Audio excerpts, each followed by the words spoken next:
हिसाब। एक था राजा। राजा जी लकदक कपड़े पहनकर यूं तो हजारों रुपए खर्च करते रहते थे, पर दान के वक्त उनकी मुट्ठी बंद हो जाती थी। राजसभा में एक से एक नामी लोग आते रहते थे, लेकिन गरीब, दुखी, विद्वान, सज्जन इनमें से कोई भी नहीं आता था, क्योंकि वहां पर उनका बिल्कुल सत्कार नहीं होता था। एक बार उस देश में अकाल पड़ गया। पूर्वी सीमा के लोग भूखे प्यासे मरने लगे। राजा के पास खबर आई। वे बोले, यह तो भगवान की मार है, इसमें मेरा कोई हाथ नहीं है। लोगों ने कहा, महाराज, राज भंडार से हमारी सहायता करने की कृपा करें, जिससे हम लोग दूसरे देशों से अनाज खरीदकर अपनी जान बचा सकें। तो राजा ने कहा, आज तुम लोग अकाल से पीड़ित हो, कल पता चलेगा कहीं भूकंप आया है, परसों सुनूंगा कहीं के लोग बड़े गरीब हैं, 2 वक्त की रोटी नहीं जुटती।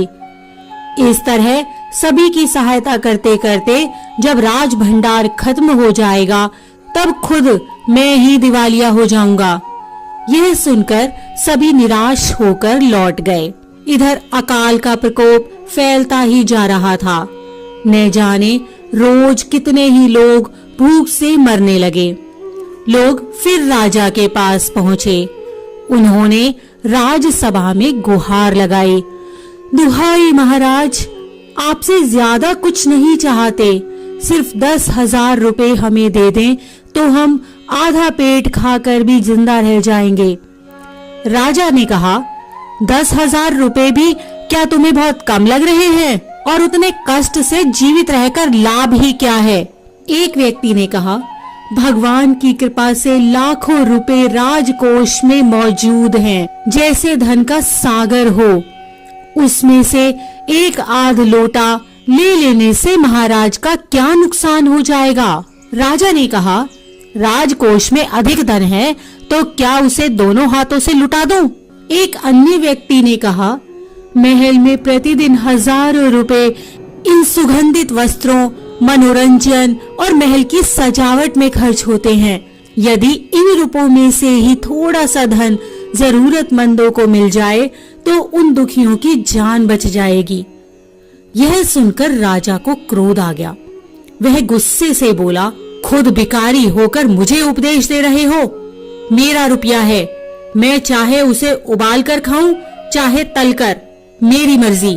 तुम अगर इसी तरह बकवास करोगे तो मुश्किल में पड़ जाओगे, इसीलिए इसी वक्त तुम चुपचाप खिसक जाओ। राजा का क्रोध देखकर लोग वहां से चले गए।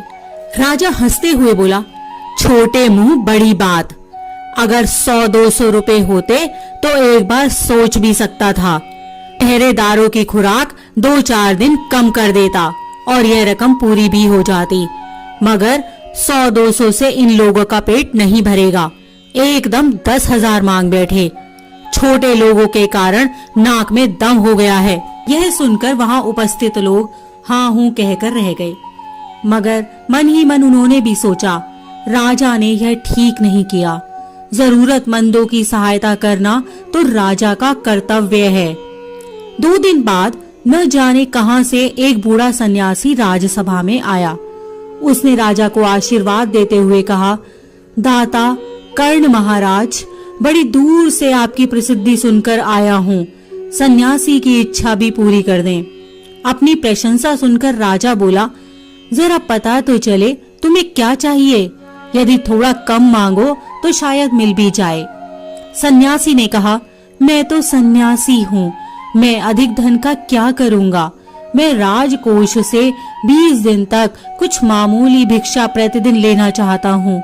मेरा भिक्षा लेने का नियम इस प्रकार है, मैं पहले दिन जो लेता हूँ, दूसरे दिन उसका दुगना और तीसरे दिन उसका दुगना और चौथे दिन तीसरे दिन का दुगना। इस तरह से प्रतिदिन दुगना लेता जाता हूँ। भिक्षा लेने का मेरा यही तरीका है। राजा बोले, तरीका तो समझ गया, मगर पहले दिन कितना लेंगे, यही असली बात है। 2-4 रुपए से पेट भर जाए तो अच्छी बात है, मगर एकदम से 20-50 मांगने लगे, तब तो 20 दिन में काफी बड़ी रकम हो जाएगी। सन्यासी ने हंसते हुए कहा, महाराज मैं लोभी नहीं हूँ, आज मुझे 1 रुपया दीजिए, फिर 20 दिन तक दुगने करके देते रहने का हुक्म दे दीजिए। यह सुनकर राजा, मंत्री और दरबारी सभी की जान में जान आई।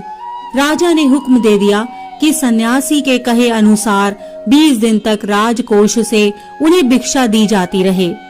सन्यासी राजा की जय जयकार करते हुए घर लौट गए। राजा के आदेश के अनुसार राज भंडारी प्रतिदिन हिसाब करके सन्यासी को भिक्षा देने लगे। इस तरह 2 दिन बीते, 10 दिन बीते। 2 सप्ताह तक भिक्षा देने के बाद भंडारी ने हिसाब करके देखा कि दान में काफी धन निकला जा रहा है। यह देखकर उन्हें उलझन महसूस होने लगी। महाराज तो कभी किसी को इतना दान नहीं देते थे। उसने यह बात मंत्री को बताई। मंत्री ने कुछ सोचते हुए कहा, वाकई यह बात तो पहले ध्यान में ही नहीं आई थी, मगर अब कोई उपाय भी नहीं है। महाराज का हुक्म बदला नहीं जा सकता। इसके बाद फिर कुछ दिन बीते।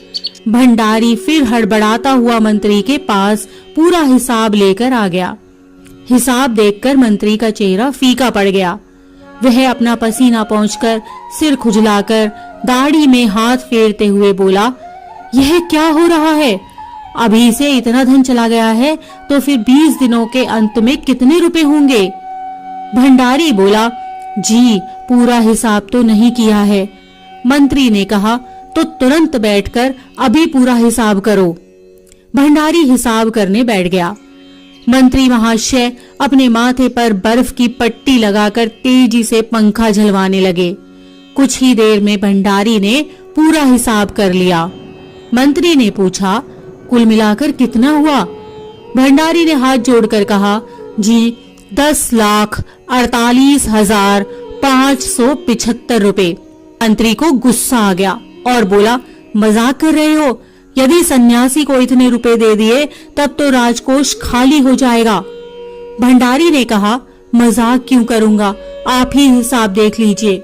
यह कहकर उसने हिसाब का कागज मंत्री जी को दे दिया। हिसाब देखकर मंत्री जी को चक्कर आ गया। सभी उन्हें संभाल कर बड़ी मुश्किलों से राजा के पास ले गए।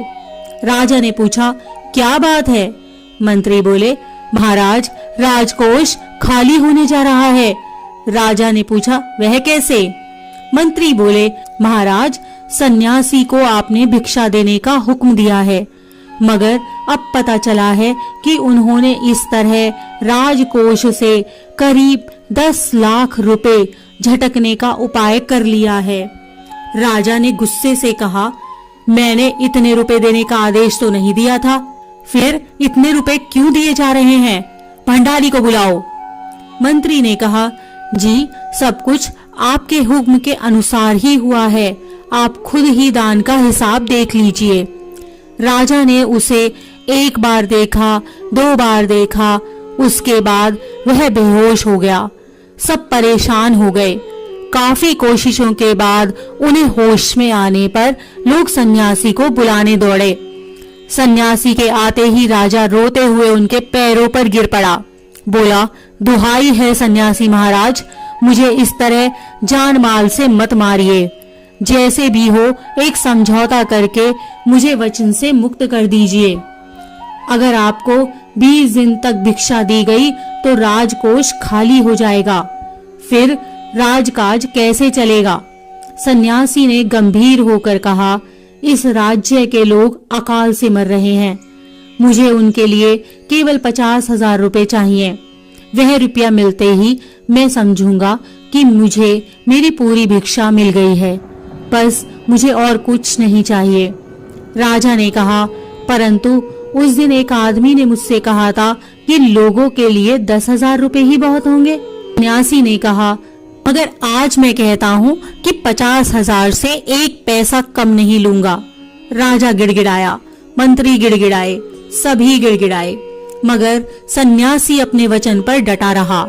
आखिरकार लाचार होकर राजकोष से 50,000 रुपए सन्यासी को देने के बाद ही राजा की जान बची। पूरे देश में खबर फैल गई कि अकाल के कारण राजकोष से 50,000 रुपए राहत में दिए गए हैं। सभी ने कहा, हमारे महाराज कर्ण जैसे दानी हैं। इसी प्रकार की अन्य व्रत एवं पौराणिक कथा कहानियों के लिए हमारे चैनल को सब्सक्राइब और शेयर करें, ताकि आप भी दूसरों तक इन्हें पहुंचाकर धर्म लाभ प्राप्त कर सकें।